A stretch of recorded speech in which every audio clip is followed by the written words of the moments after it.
You're listening to the AFTERBUZZ TV network, now the largest new media platform on the web, and your #1 source for after-show entertainment. Very good, Keith Johnson. From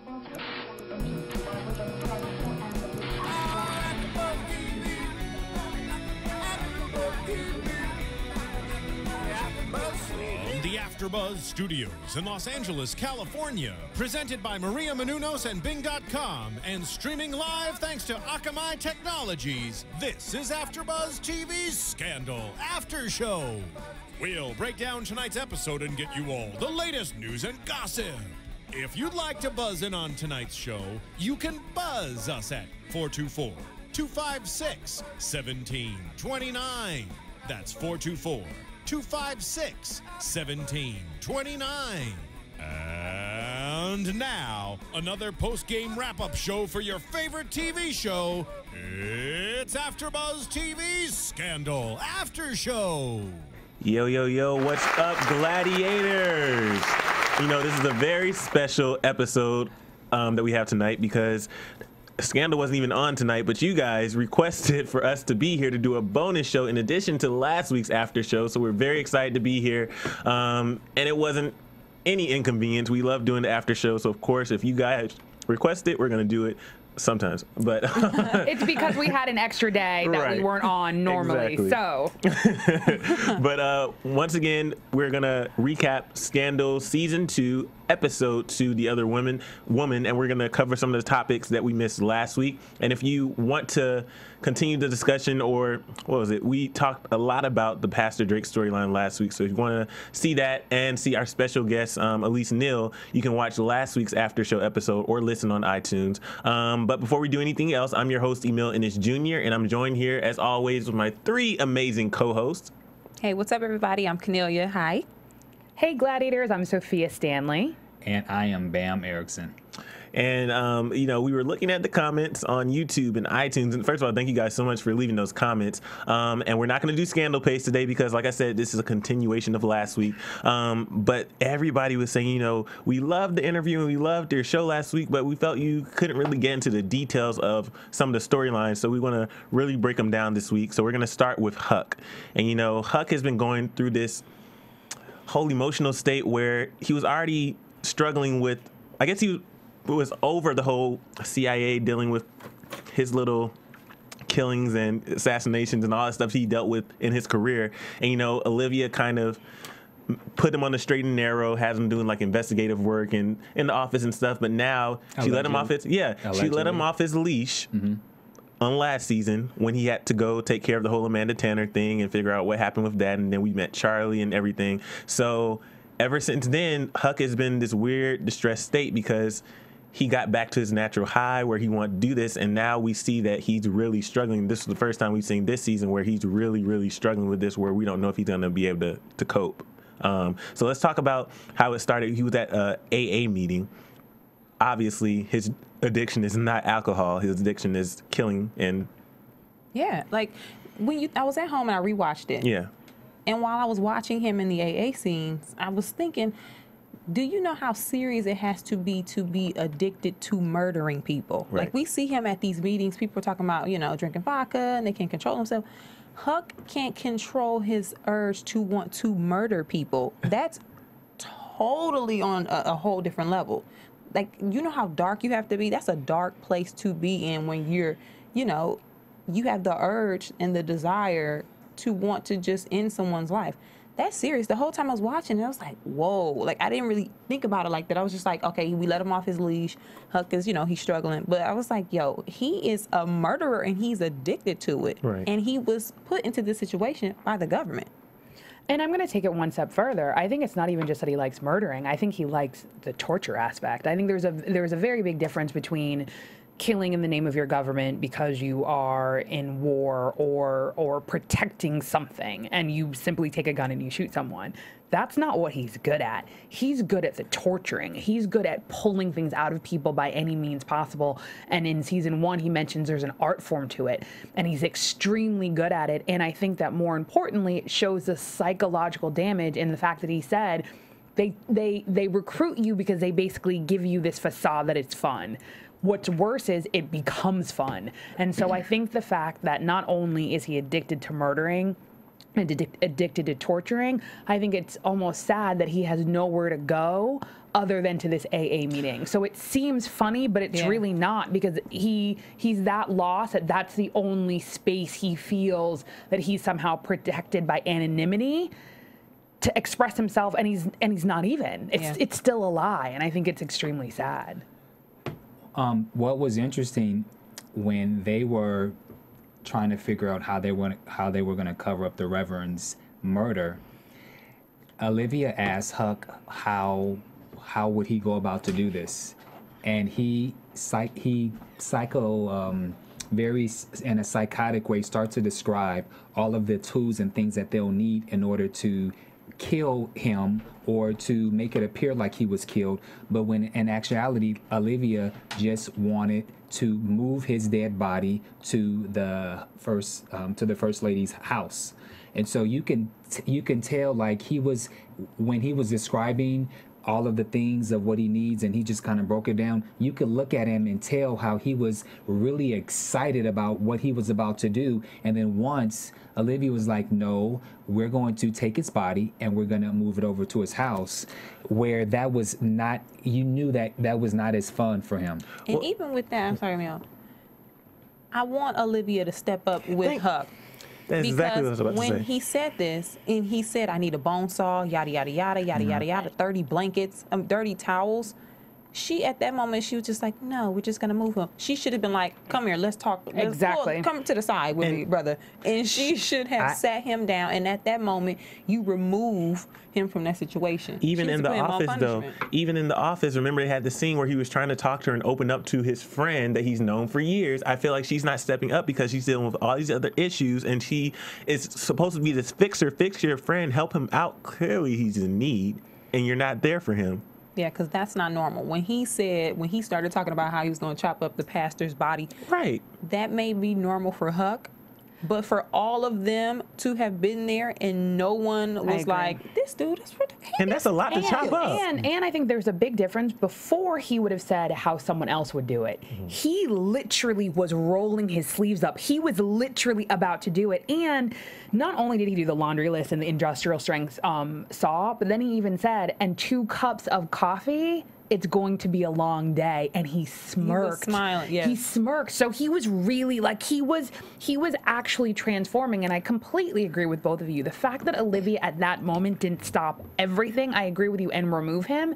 And then even the next scene when they're actually at the Drake residence, even as he's kind of, fluffing up the bed, and Olivia was like, okay, Huck, he's still off. Like, he's taking a second too long, because I think he's not back in his normal Huck persona.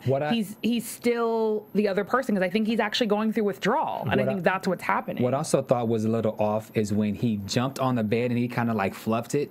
Yeah, a little bit for her, like, and she's like, Huck. He is a little off, but I do disagree with you in the sense that Olivia should have stopped what she was doing, because he's very sensitive, and I don't think that would have been the appropriate time for Olivia to stop what she's doing and go and talk to him. I think in his particular situation, or as it appears to be, I don't think by Olivia going and pulling him to the side is gonna do anything. She has her own way of communicating with him. Well, but it's not effective. She's not doing it effectively. That's number one. Yeah. Number two, we can never gloss over that he has a military training. So in a weird way, you need to snap him out of it. Like, you need to go that route, because that's what she's done. She's now asked him to go back into that CIA operative world. No matter what, she is his leader.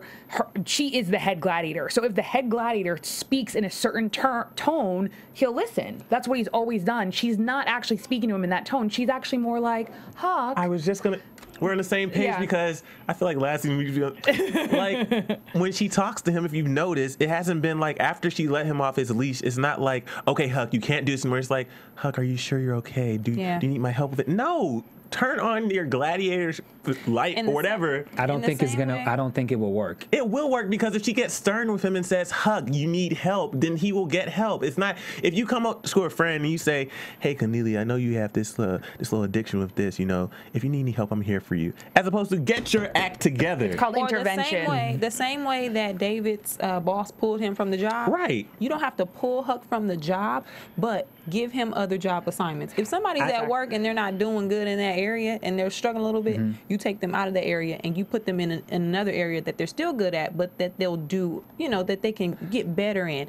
And the same way Olivia talked to Steven about getting his life together and marrying his wife is the same thing she could do with Huck, but with his problems.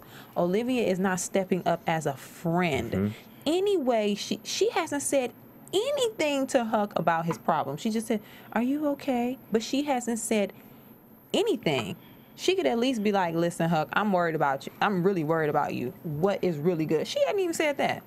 I think we can go on about this forever and ever, and I'm not going to counteract, but I disagree. So that's it. Yeah, and I think the only other important parts too is that when Huck goes to California to get Quinn, I think that when they were at the hotel room or at the hotel setting, and he basically was like, "This is where they took you. You're deceased. They did things to you, and let's go home." I think that he was talking to himself as much as he was talking to Quinn. Like I think he's trying to rework his brain into the old Huck, which is the good Huck who only hacks into things via a computer and not with a hacksaw. Why didn't Quinn have more questions when he was speaking in regards to what he knew in regards to her situation? I felt like she should have been a little bit. She's very inquisitive with Olivia. She wants to know answers. I feel like at this point though, she's like, okay, nobody's going to tell me anything. He's telling me go back home. My life here is over. My dad won't talk to me. I might as well go back. Maybe one day they'll tell me eventually. So, but Hug did reveal this is where they had you. This is where you would. I mean, well, no, she knew. She woke up there. She knew that. That's why she went there. Yeah, and that's nobody really asks Huck questions. If you really look at it, they don't ask him anything unless it's about hacking into something. What happened here, Huck? How did they kill this person? Stuff like that. But they don't ask Huck. Like the only thing they asked him was Abby. She said something like, "What is Olivia hiding?" or something, and she said to trust her, and we trust her, and then that's when she called him a company man. That was it. Right. They don't ask him anything. He skates under the radar. Well, we saw when he went to the second AA meeting. This is when he's in a bad state. Like he's so troubled. When he was talking about the whiskey and like his addiction to it, how he's so good at it. Just seeing his face, which props to Guillermo Diaz. He's such an amazing actor, but just seeing him talk about this, I'm really worried for him because we don't know where it's gonna go. I agree. It's going downhill. It's going completely downhill. You have to go down before you get up. And Huck is on a Is he going to sacrifice an associate? I'm just kidding. That'd be messed up. My eyes like popped out of my head. That'd be messed up. Really? I don't think. I think he'll hit rock bottom because, like an addict, you got to hit bottom before you can, try to heal yourself.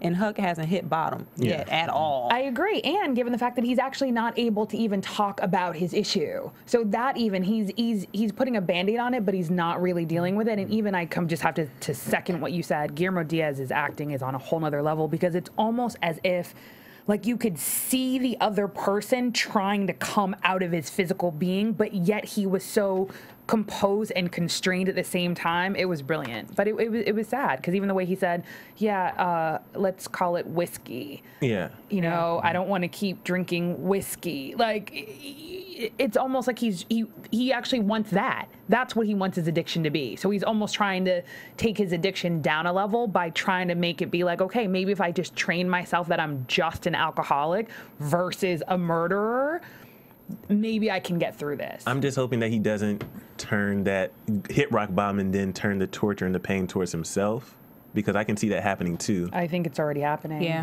Well, really quickly in regards to Huck, when Huck auditioned for this particular for this role, his audition was like a 2 to 3 page monologue, and it goes into some of the things that we saw in episode 1 when he had the breakdown talking to Charlie.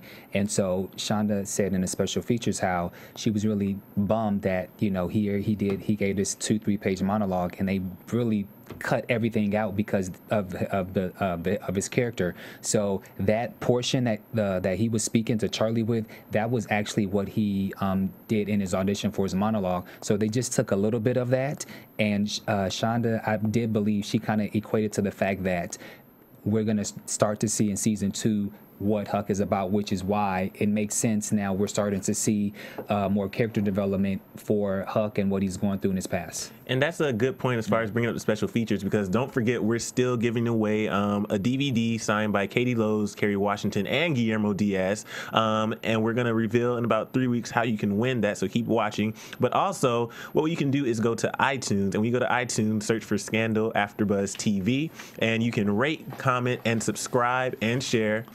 Yeah, rate, comment, subscribe, and share. 5 stars, please, if you would. And, you know, I just have to say thanks to all the people who will shout you out later, but thanks to all the people who rated and commented this week. We got so many, and we're in the top 10 again for quite some time. I think we hit number 2 this week. Did we get to number 1? I don't think so. I don't know. Number 2 is number 1 for Gladiators. Yes. Nice job. But we do want to get to number one for real though.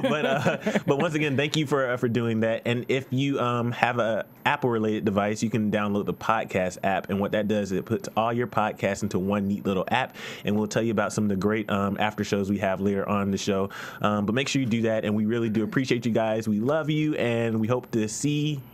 Well, we can't see you, but we hope you listen to us and see us. We can see your comments. We can see your comments. Yeah, thanks again, though. But let's talk about David.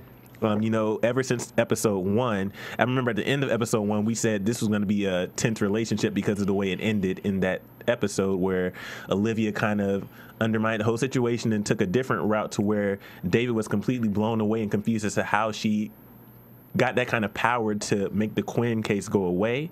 And in this episode, and I know our main frustration was Olivia is still treating David as if he's a friend and as if nothing happened.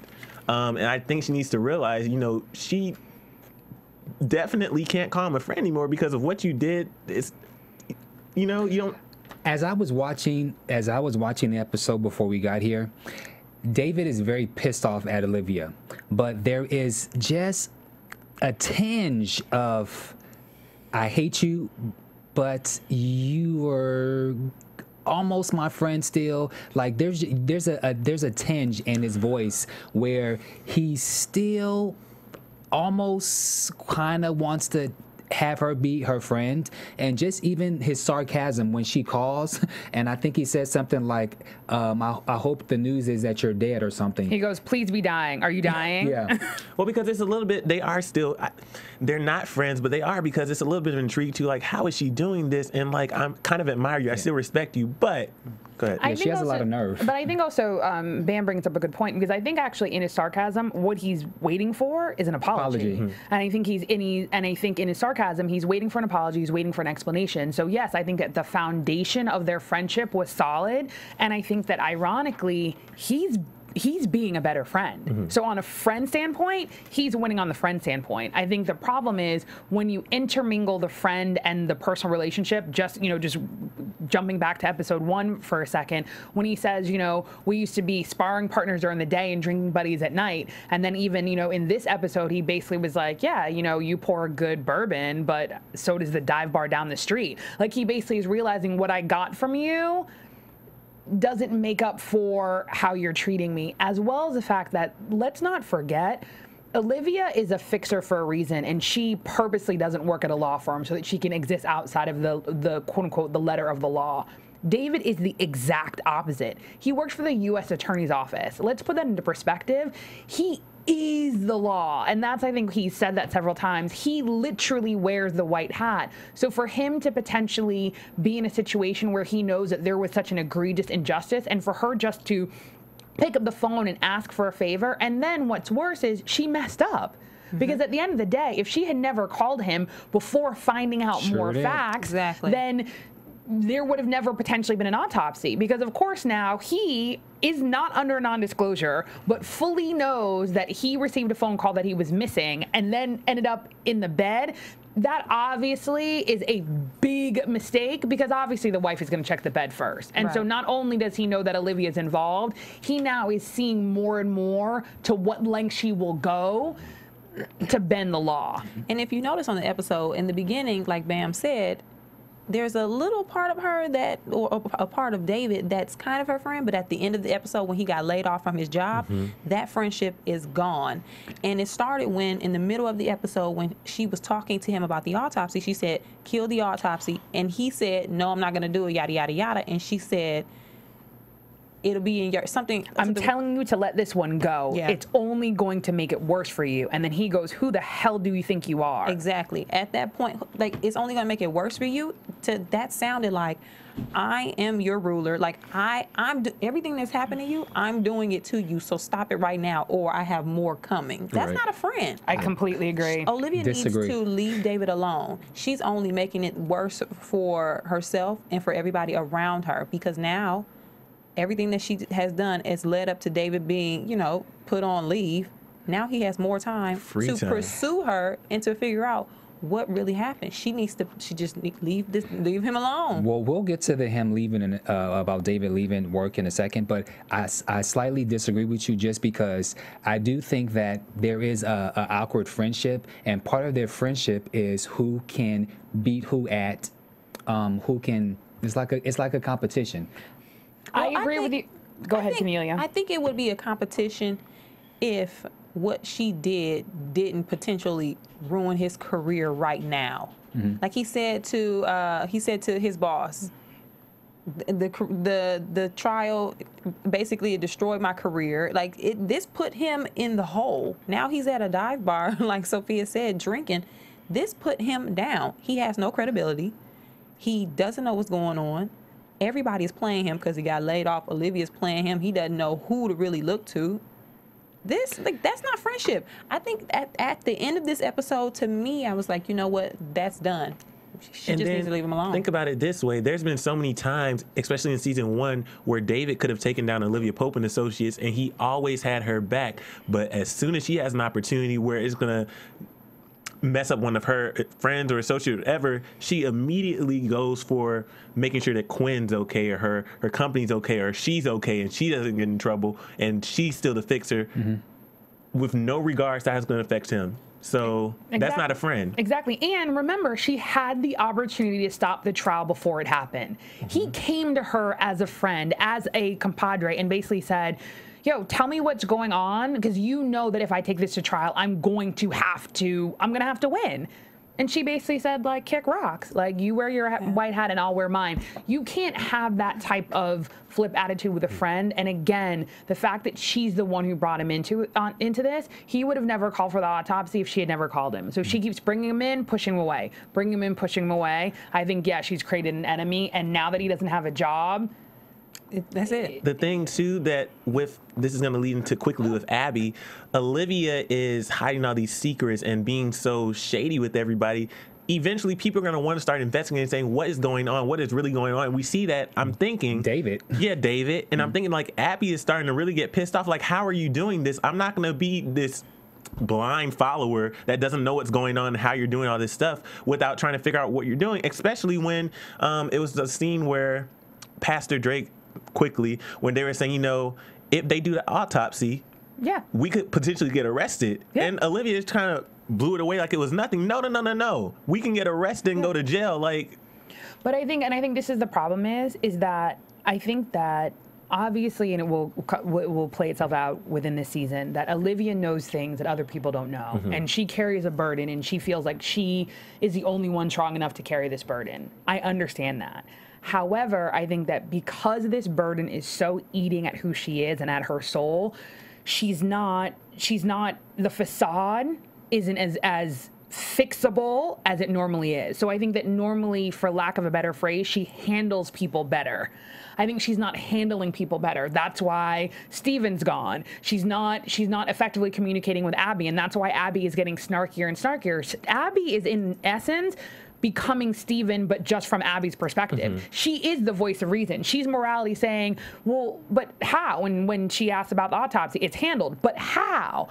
How did they fix this trial? Like, it's at a level where, just like Emile said, people are going to start asking questions, and she's not she's not appreciating or respecting people enough to give them anything. Right. You need to give them something, even if it's a lie. Right. She's giving them nothing, and I think it's going to come to a head even worse than it did in season 1. Yeah. Yeah, I agree with that. She could have lied. Yeah. Even about the autopsy. Tell Abby anything. You Thank know you. what? David figured something out. Right. Yada, yada, yada. Is dead. Yep. Okay, cool. She was Yep. just like, I got it handled, and Yeah. walked out. Yeah. Stop it. Like, she's Well- causing trouble for herself. Yeah. And they're gonna find out because, like, we ended with the whole David thing. David's investigating his apartment. If any of you guys watch Homeland, well, in Homeland, the main character does this whole investigating thing throughout the season. But tell us about some of the after shows. Well, I mean, that's a great segue. You know, we all obviously love Scandal, Gladiators, but we do several shows here at AfterBuzz TV, and especially now, fall is when so many new amazing shows start, one of which that we do is Homeland. And then we actually have a lot of shows that are extremely dark, talking about Huck. We have Dexter, we have Vampire Diaries, we have American Horror Stories. I'm going to say Jersey Shore, but just kidding. Jersey Shore is actually a little bit more lighthearted, but, you know, it can kind of be a little gruesome, you know, especially in the jacuzzi. We also have Castle and Vegas and 90210 and 666 Park Avenue. And we also have The Walking Dead. So, you know, check those shows out. Check us out on www.afterbuzztv.com. Or you can also go to iTunes, because all of our podcasts for all of the shows that I mentioned are there. And more importantly, you know, just if you watch Scandal, always tell a friend and tell a friend and tell a friend. Or if you watch any of the other shows, you know, Walking Dead, Homeland, Dexter, then also make sure to check out our podcast on iTunes. And with those shows as well, tell a friend. awesome. So now, Really quickly with the David. So when David got the news that he had to take a break, do you think who do you think was whose idea you think that was that had him? well, I know the boss said it was his boss and then his boss's boss that all came into agreement, but I don't think it was necessarily like Olivia or Supreme Court just doing anything to get him fired or on leave. It's just a matter of fact that because of how high profile the case was and his reaction and the way he was reacting in the office and how he was so focused on trying to figure out what Olivia did, it's like you need to take a break because you won't be able to take another case or focus on your job. And I actually disagree. Really? I totally think it was Olivia and the powers that be, and I think that's why she said it that way. And I think that it was going to happen regardless, but I think the manner in which it happened was and I feel sorry for David because I think that David really, you know, feels that he's on the side of right. So when he comes in and says, you know, what is it, your boss's boss's boss's boss? Like, I need to know who it is. Even that now he's starting to overstep his bounds because he needs to respect the hierarchy within his U.S. attorney office structure. So that's the first thing. And then even, you know, I love his one-liners, but when he says, what is it, like, you know, some brain in a bowl with a bowl of Jello, like, that's flip and that's cool with Olivia, but not necessarily to your boss. Right. And I think then he realizes, okay, cool, the autopsy's off, but I need to know how it was done. Think about what you're asking, and let's just lawyer it for a second. There's certain things you don't need to know because it's plausible deniability. Once you know, now you're not only part of the conspiracy, but if I've done something wrong and you know what I've done, you're now a threat to me. So at the end of the day, you continuing to investigate, obviously someone got to them. Someone got to them at, just like he said, at the highest level. The fact that he's orating that, mistake number one. The fact that he's pushing and wants to know why or how or who, mistake number two. Because they're going to get him. And because, back to Olivia, if the powers that be, whoever's you know, dealing with Olivia, did pull the plug on David and have him laid off, as Olivia the Fixer, she should have known if you give David idle time to do nothing when he's already upset and trying to figure out what I did and what's going on, now he has the time to do that. It would have been better for her to, or whoever, to let him stay at work. I agree. Let him dig his own grave, because now, you guys know, people at home, when you get laid off, you don't know what to do. You just start fiddling, trying to figure out stuff to do. You watching shows that you never seen before. David has everybody's picture on his wall like a serial killer. He is like, he is to the max with this scandal and trying to figure it out. That's when Olivia, she should have known, and she's slipping. I think she's slipping on every level. I agree. Well, let's talk about the two storylines that we've been waiting for that everybody in the comments was so upset we didn't talk about. So first we want to address Melly and Fitz. And this time, and I noticed in every single scene that we've seen her in this episode, every single scene, she has her hand on her belly, obviously addressing the president's baby. The big mother wig. Yeah. But it started in the Oval Office, and this is where they cut to the chase because the president obviously is so focused on Olivia, he doesn't even see Melly as his wife anymore. He kind of just sees, or he sees her as his wife, but there's no love there. There's no connection there. It's just political. And they're in the Oval Office, and she comes in to break the news about Pastor Drake, and he says, let's cut to the chase. Let's skip all the arguing right before, and you just tell me what you have to tell me. And she breaks the news that Pastor Drake died, and he was a big endorser and all this stuff. And how, you have more important things to do, like run the world. Right. Yeah. But this is when the tension started. I can't say something because I'm going to address the comment later, but what do you guys... He doesn't like her. It's when you're married to someone...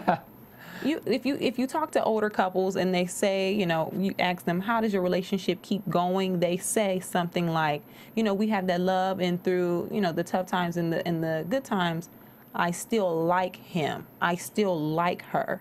He does not like her and the person that she is. Right. The question is it because of Olivia, or did he not always like who she was and just dealt with it thinking that things will change? Because when she came in that office, he looked like it was like that intern that you want to get fired. You're like, get out of my office. Basically that's what he said though. Yeah. Basically was like, can we skip to the end to you leaving? Like her. He was like, to you leaving. Yeah. Not even like we don't even need to have a discussion. Basically, let's skip to the end, which means you turning around and leaving. I do not think that he likes her, and I don't think the president likes his wife, and I don't think that I don't think Olivia is the only reason. Their relationship has been dead for many years. But what I was going to say was, when you said... It's just more apparent now. Yeah, I was going to say, when you said, I don't know if he ever liked her, just skipping, I know I'm jumping to the end, but when they're in the limo, she addressed that because she was trying to tug his string. She said, I'm still at... Do you have the quote at all? I do. Blah, blah, blah, blah, blah. She goes, do you remember when we first got married, our place on Morgan Street? Mm-hmm. It was cold. We used to basically get under an electric blanket. It was warmer in that bed than any other room in the house. And so basically when she asked for forgiveness, she basically says... somewhere deep inside here, I'm still that girl on Morgan Street. So I'm still the girl that you married. Like, basically, can we get back to that place? But this is where I think it gets tricky. I think that Kennelia and Bamm are 100% correct that he doesn't like her. But I think it actually goes deeper than that. I think he doesn't respect her. And I think the problem is where Olivia fits into it is twofold. I think they definitely had a marriage of convenience, but that actually makes it too simple. It was a partnership. The reason they got together, and several fans have said that they want to get to know, Fitz and Melly's parents, because I think we'll have a better understanding of how it is that they got together. But I think that they had a game plan, right? And when you basically two partners, you come and you're like, this is what I have to offer, this is what I have to offer, I come together, then you have a common goal. What Olivia did is Olivia put love into the equation. Love was never part of the equation. True. Now that she realizes that her husband is capable of love and sees that he has this for another person, it highlights that it wasn't part of their relationship. That was fine as long as neither one of them had it, because you're in it for a common good and you're both sacrificing something. Now he's able to get love, even though it's obviously strained and it's just beyond his reach, but he's had it, at least for a time period, in those 1 minute. That, I think, is where it is the divide, number one. Number two, I really think that this pregnancy pregnancies are always the beginning, right? It's a new birth. It's a reclaiming of something, right? A re-foundation. And I think that basically she's realizing that the foundation was never there. Right. Or at least this next chapter, whatever was before is no longer, and this new chapter, there is absolutely nothing. And also, he actually blamed Olivia for this pregnancy. When they were on the phone conversation, he blamed her. What was also interesting in the limo scene is Melly said the same thing that Fitz said to Olivia when they were on the phone. Yeah, somebody left that in the comments. He said, Fitz says, tell me, I see you have it there.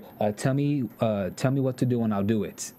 Olivia said to fix the autopsy. When Melly said it, I think it kind of hit him like, oh my God, that's the same thing that I just said to my girlfriend. And then you saw he took her hand and he kind of just consoled her. But you know, I'm gonna go back a little bit because, like Sofia said, they were in a limo and she, you know, she was having this moment, but she did not say we used to love each other. She said we were friends, we've always been partners. You have to forgive me, yada, yada, yada. She never said we were in love, you loved me, I loved you, we had love, this family was built on love. Anything about love, the word love did not come up. No, Kennelia is 100% correct. And not only that, she literally paused. There was a long pause that literally highlighted that void in what Kennelia is saying. She did not say anything about love. Deja vu. And when he gave her, you know, the hug and the kiss, he went back to idle position. He went back to one, and she was like expecting that speech to give her the love. But completely. She didn't. Like they didn't acknowledge She looked dejected. Like she looked dejected. She literally looks like someone who has literally poured out their heart and literally thought they were going to connect in that moment. And let's also preface, like he kissed her on the forehead, which can be very condescending. And even that whole "I forgive you." He was actually forgiving her as the president of the United States of America, not as Fitz, her husband. Like, it seemed very pastoral. Seemed very much like a priest. Like, I forgive you, Adamine. Sorry, let me not do that. But it really wasn't connected. And I completely agree with you. I think she was left dejected. You saw it in her physicality. And she was uncomfortable and had to literally move herself back to her original position. But I think she now realizes she's in a worse position than she ever was because even the partnership isn't there. Right. I think she thought that whatever they had before, now she realizes not even that exists. I think he only forgave her because it hit when she said the same thing that he said to Olivia. Well, I don't even know. I don't buy that. And I hear you, and I've seen all the comments, and the only reason I don't think that is that he would have. He's brilliant. Like Fitz's character is so. It knows how to maneuver and knows how to manipulate a situation. In that moment, if he literally thought, okay, she's saying what I just said to my girlfriend, and that potentially she's eavesdropping, he would have handled it better. He wouldn't have simply said you're forgiven and moved back. He was really saying you're forgiven. I think it was just words. Like he wasn't actually even forgiving her. He was literally just like, we're gonna go back. Like sometimes we're nice to each other, sometimes we're not. That's part of our dysfunctional relationship.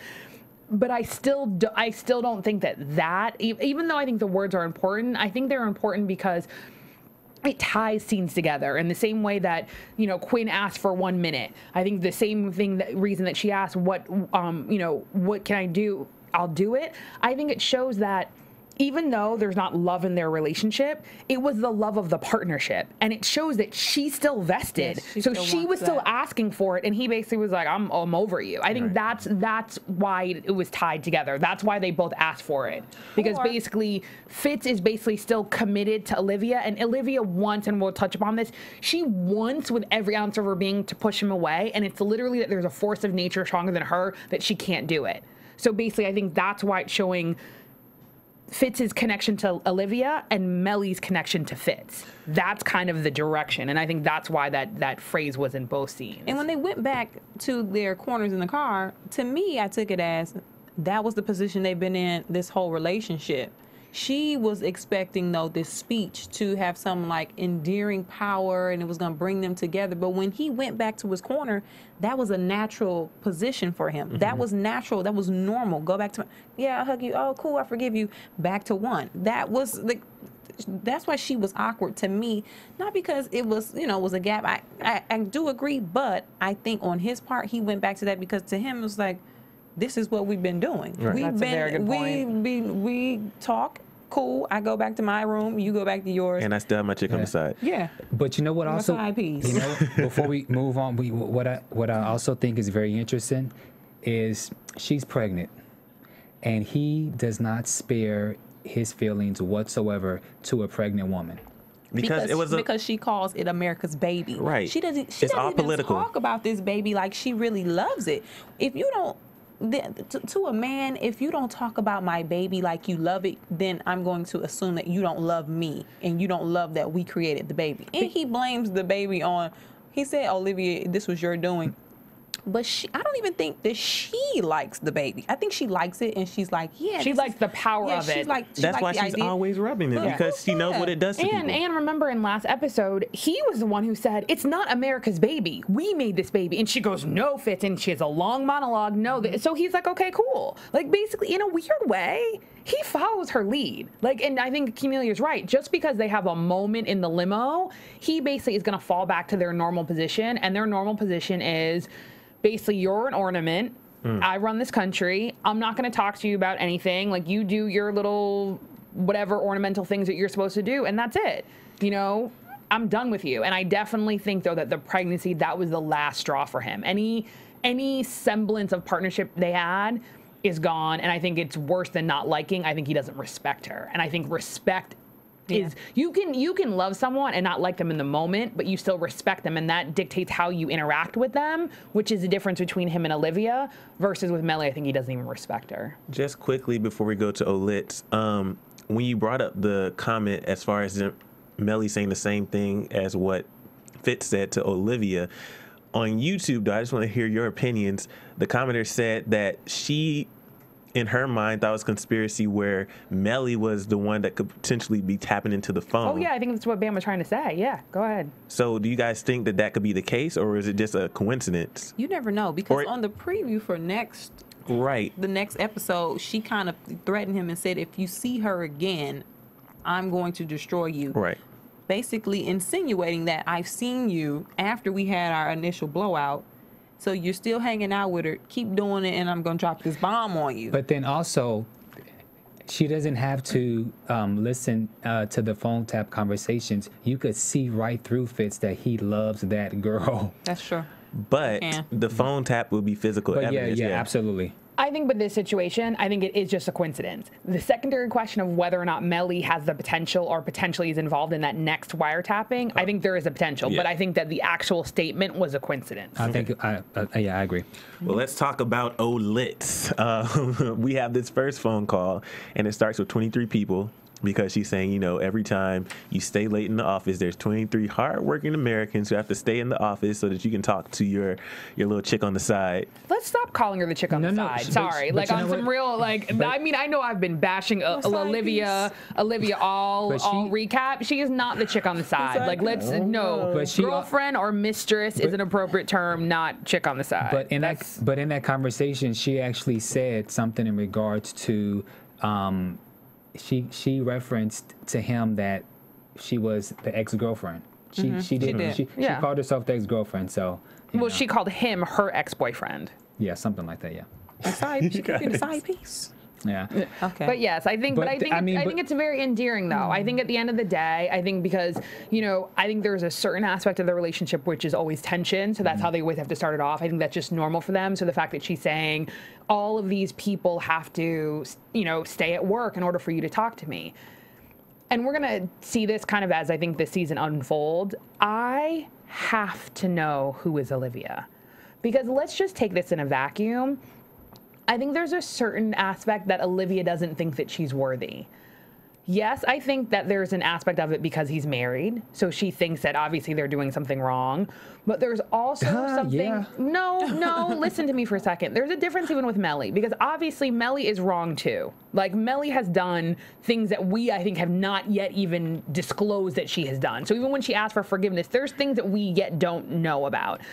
But I think that Olivia doesn't think she's worthy of love, and so even not worthy that 23 people had to stay up for the man that she loved to talk to her. And I think we'll see this a little bit later in the episode, but even when Melly had the conversation with Mrs. Drake, and as the door opened and Melly's leaving, and Olivia basically comes around the door and she does the doe eyes like she normally does, there was a moment that I wanted to say, Olivia, give her an evil look.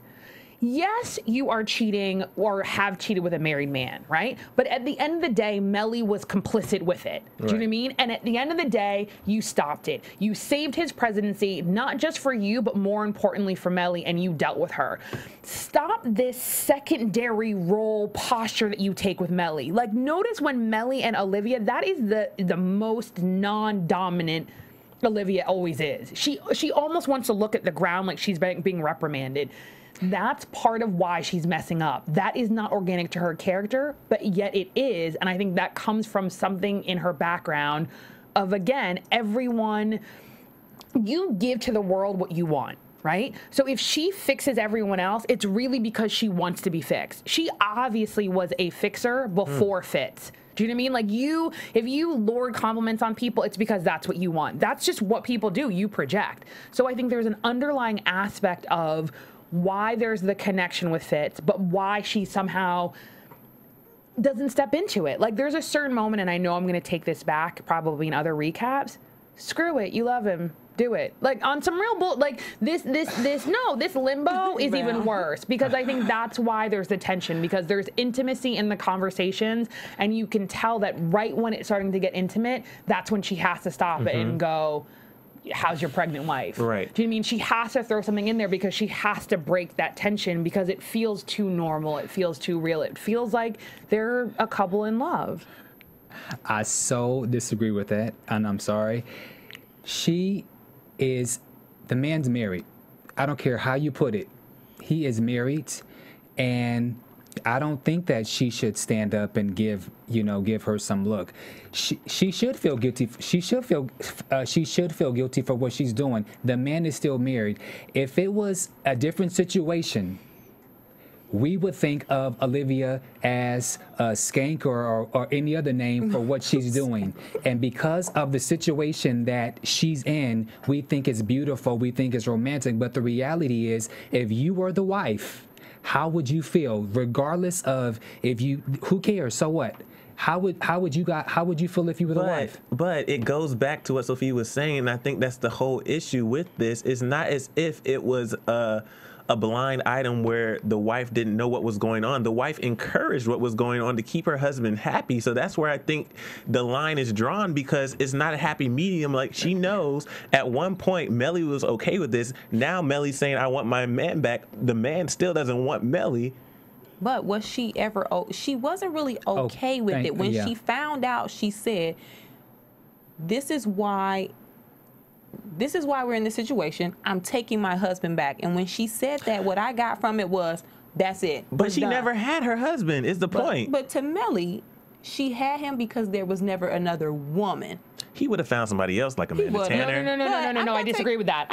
Amanda Tanner really only came into the situation because of Olivia. Because at the end of the day, they were going, and like I said, there was no love in the marriage. So at the end of the day, that was a sacrifice they both made. The fact that Olivia came into play, yes, Olivia, in the fact that he fell in love with her, he was able to exude the man that he was meant to be, and therefore to become president. So I think that Melly was okay with that aspect. That at the end of the day, her goal in getting with Fitz was to be the first lady, number one. But more importantly, to be the first lady because of her secondary chapter. Like, let's look at normal history, and we're in a completely new century, and first ladies are now actually having a place at the table beyond their husband's presidential candidacy. And I think that's where the story's going. I think she sees that slipping, and I think that's why she had to take her husband back.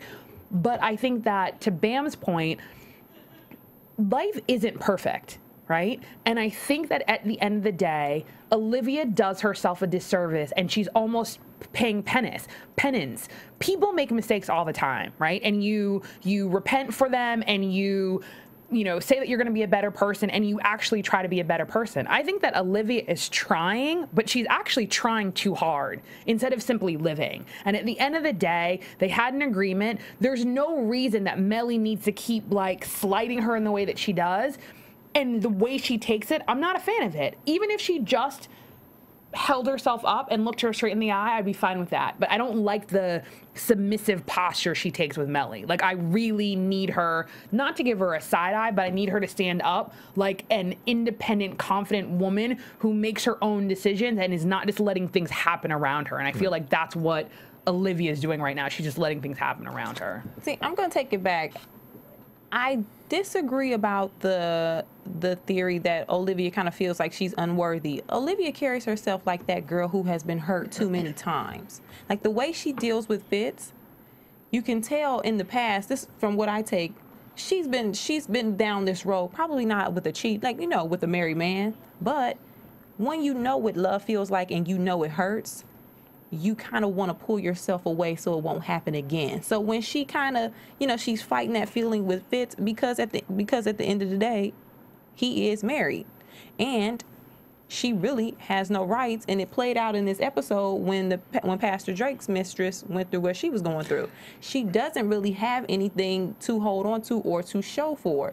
But on the flip side with Mellie, I think when Mellie has this cocky attitude and when she holds her belly all the time and when Olivia comes around, she keeps, you know, giving her that eye. Mellie's going to keep doing that until Olivia goes away, regardless of if she was cool with the relationship, if it was, you know, if it was beneficial to her being the first lady, whatever the point is, this woman has the heart of my husband. Even though we're cool and we didn't have a real relationship, he's still my man. So every time I see you, I'm going to rub my stomach, I'm going to give you the side eye, and I'm going to make you feel uncomfortable because you are the cause of my marriage being in shambles, worse than it was already in shambles.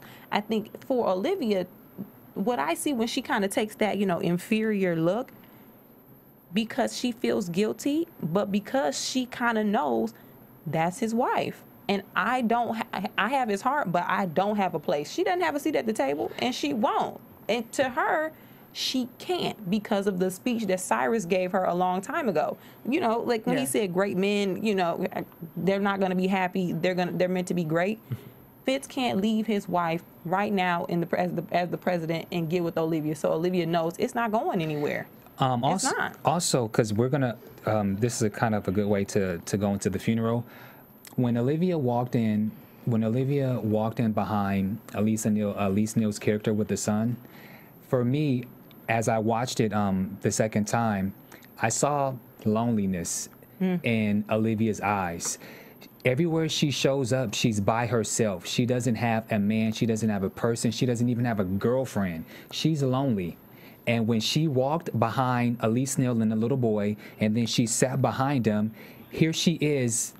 I mean, although it's a funeral, but she was lonely. She was by herself. And yeah, Fitz did give her the look or whatever, but Olivia's lonely. But I think let's not dismiss the look. I think that what you said is extremely astute, but I think that lonely isn't the appropriate word. I think alone.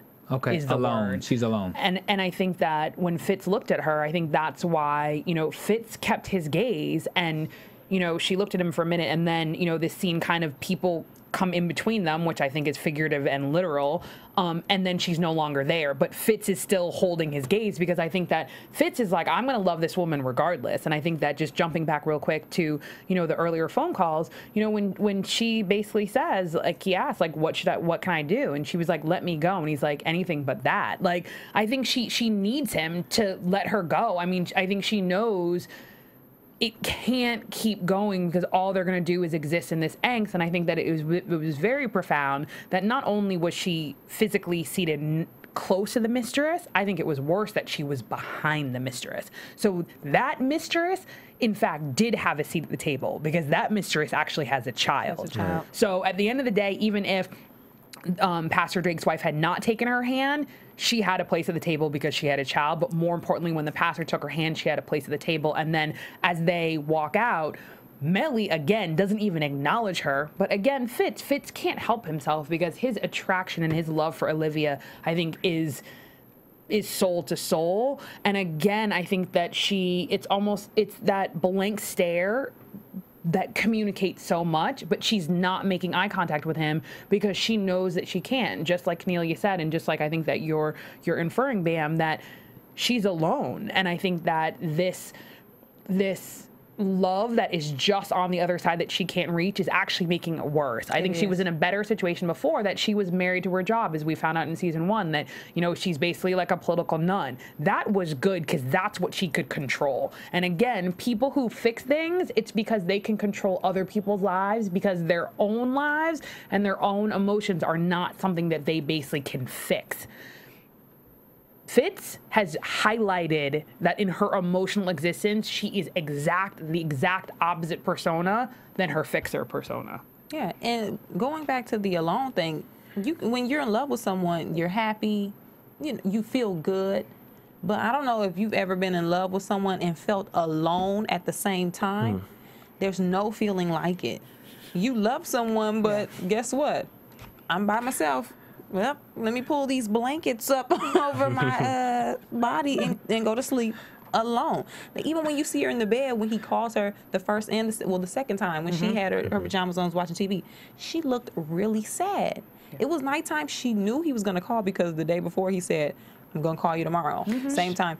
She looked really sad because this guy was going to call her, but yet I'm still alone and you're there working. But again, I think though I think it's alone, and I think it's all of those emotions. It's sadness. I think it's anger, and I think that's why, you know, I think it was the second phone call where basically like then she tells him to shut down the autopsy and she yells at him. It's the first time that we've really seen, specifically with Fitz, Olivia get that animated and angry, and I think she was really angry because two phrases before, not only did she ask him basically to let her go, but right in between that's when he has to mention that Melly will be there tomorrow.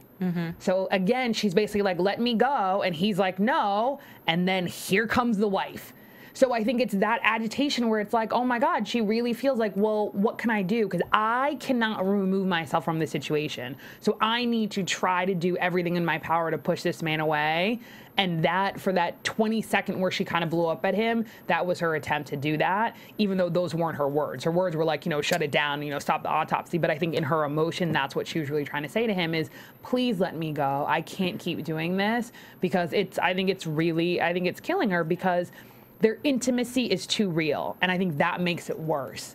Well, I mean, so for the third phone call, she doesn't answer the phone, which I think isn't going to help at all, because just shutting him out like that isn't going to work. But it works for me. If you love someone, let them go, and if they call you, act like you didn't get the voicemail. Right, but act like you didn't see the text message. Although she didn't answer, it's gonna be a minute before she can let this go. But you know, it killed her not to answer the phone just as much as it killed her not to answer the phone. So she would have been torn either way. I'm going to play devil's advocate. When I watched it the first time, I think I literally screamed, don't answer the phone. Because as a girl, I was like, yeah, don't do it. Like, you're too available for him. Like, he's not getting his cake and eating it too, but he is. Like, even like, there's a bravado. He's like, okay, I'll call you tomorrow. Like, it's kind of like, this is what I'm going to do. It's very confident. And obviously asks her, what can I do? And she tells him, and he basically says no. But I think that the way that the scene pauses, like, she reaches for the remote and it seems like she's pressing mute. So we actually don't know whether or not she answered the phone call. That's number one. But number two, I really think, how do I even explain it? She needs to be the one to actually stop the relationship.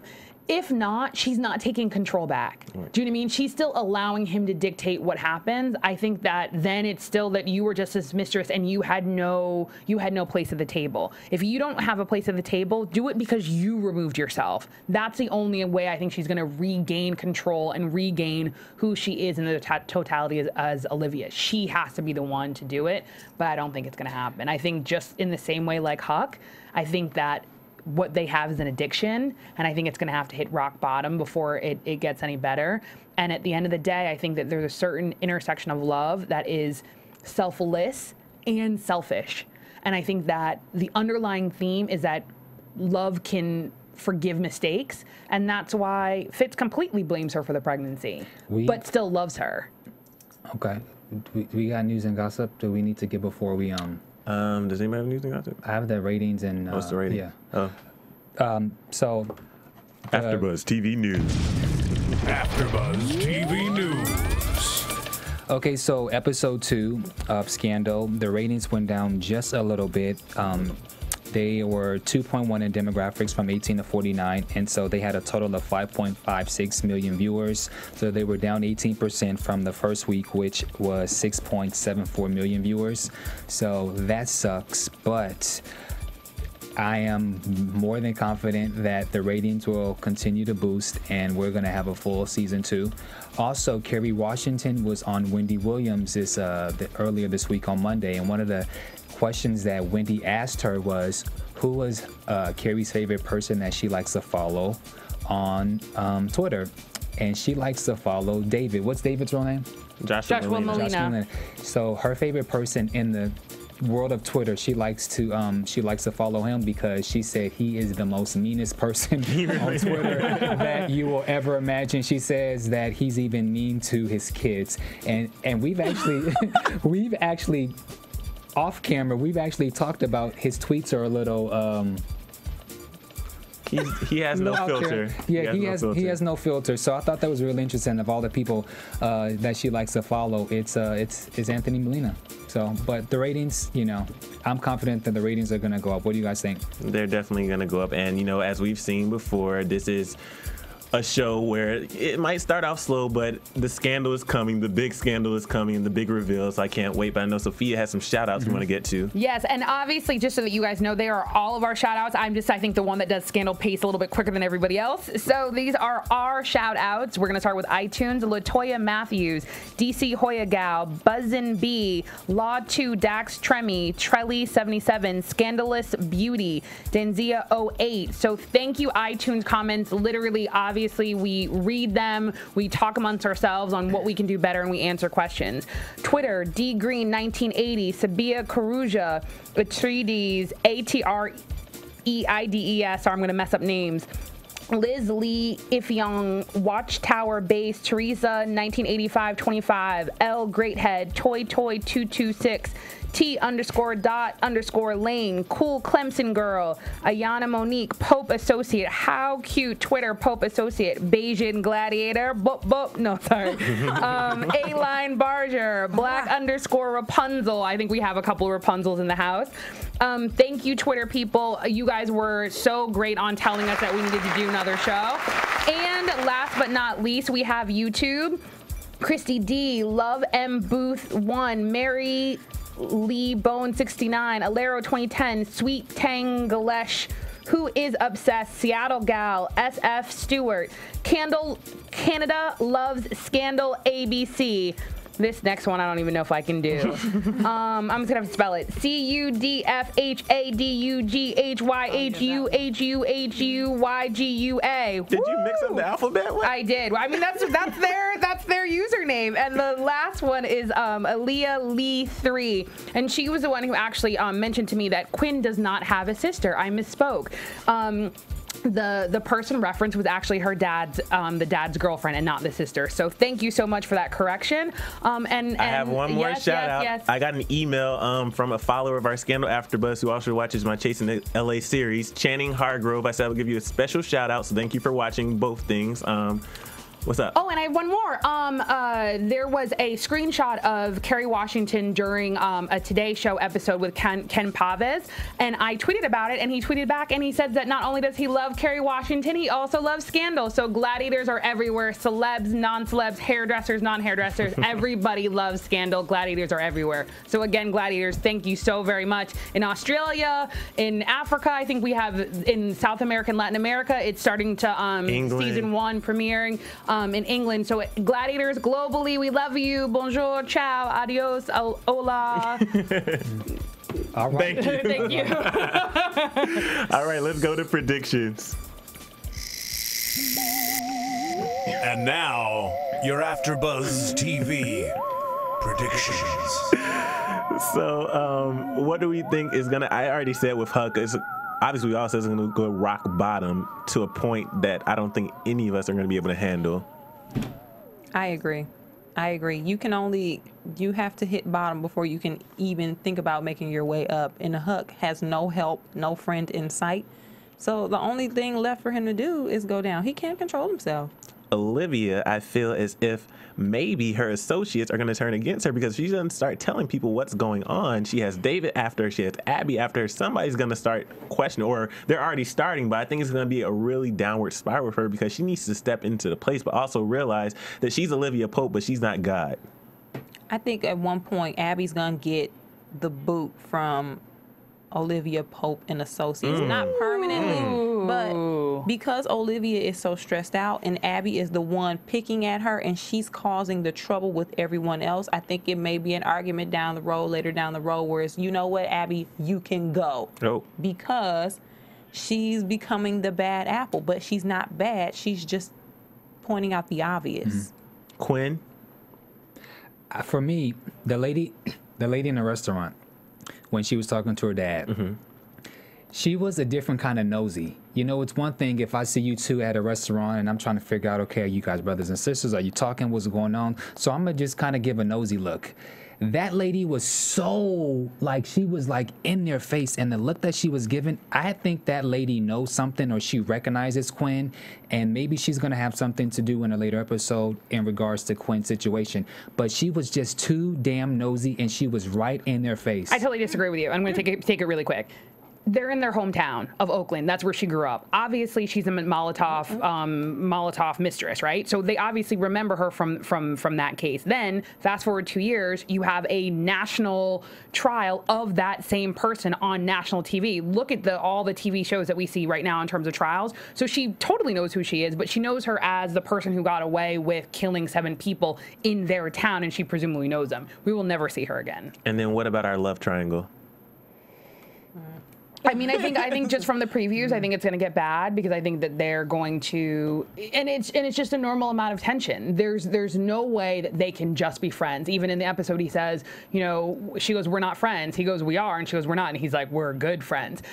It's better if they don't talk, and that's why for 2 years, whenever she left the White House, they didn't have any interaction. That's the only way that they can be. They can't exist in limbo without them taking it further. And as we've seen before, when they take it further, what happens? Something bad happens. So something bad is coming. They need to leave each other alone. But she needs to stop answering the phone, girl. Stop. I don't think mess. Stop it. Yeah. There's going to be a connection just because of him, the president. They're going to need one of them are going to need each other's help. And so something with business, and eventually it will get personal. And I don't think that Fitz is going to give up. So any chance that he gets the call to, you know, hide behind the camera to, you know, get a little, he's not going to stop. And it goes back quickly. It goes back to when Olivia gave him advice regarding the Sudan thing, saying, you don't let somebody else tell you when to start the war. You start the war when you want to start the war. It goes back. He's not going to let the relationship stop until he's ready for it to stop. I agree. That's actually a great point. That's my profound point for tonight. And now he's a president. Preach, so brother. he's like I'm getting into my scandal at the end of the show. Perfect. Anyway, but we will see you guys next week. Tell us where you can find you. Hey guys. Bamm Ericsen. At Sofia Stanley. At Kennelia.